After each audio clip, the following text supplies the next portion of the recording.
Federal government एक संघीय व्यवस्था की विशेषता होती है कि a better coordination between centre and states and among states to.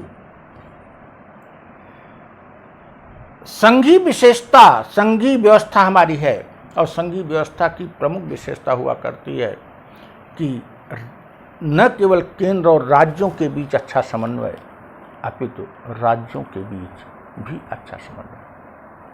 Corona मामले में हम दूर दूर तक ये समन्वय नहीं देख रहे हैं।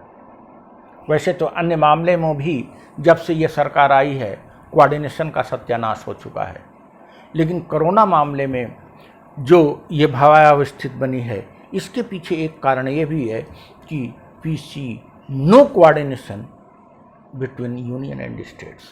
हमको केंद्र और राज्य के बीच कोई समन्वय नहीं दिखाई पड़ रहा है और राज्यों के बीच तो दूर की बात है। ग्राफ बढ़ता जा रहा है। जिन राज्यों में नियंत्रण हुआ था वहां फिर से बढ़ने लगा है। जिन राज्यों में नियंत्रण नहीं हुआ था अभी लगातार बढ़ ही रहा था, बाद में शुरू हुआ। यूपी, बिहार, उड़ीसा जैसे राज्यों में, बंगाल जैसे राज्यों में।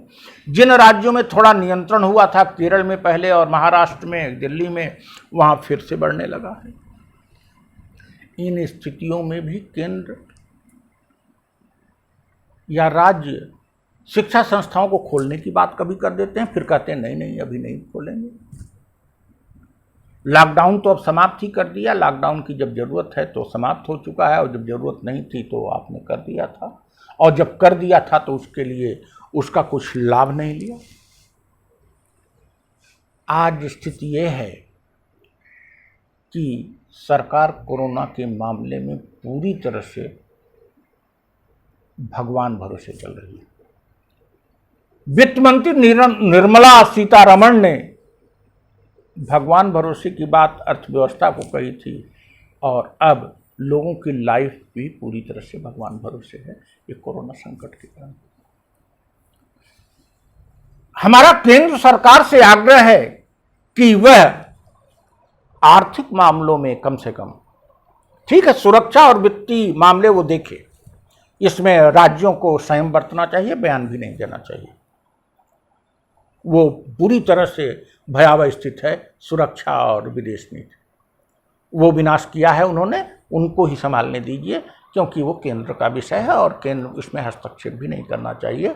लेकिन उनको क्या करना चाहिए वो जरा सा विवेक से काम लें। लेकिन जहाँ तक आर्थिक मामले हैं, कोरोना संकट का मामला है, बेरोजगारी का मामला है, केंद्र को राज्यों को विश्वास में लेना चाहिए और राज्यों को विश्वास में लेकर एक स्पष्ट नीति, दिशा निर्देश और नीति का निर्माण करना चाहिए और उस नीति के तहत देश को आगे बढ़ाना चाहिए। तभी हम इस संकट से कुछ कम कर पाएंगे या निजात पा सकेंगे। Thank you.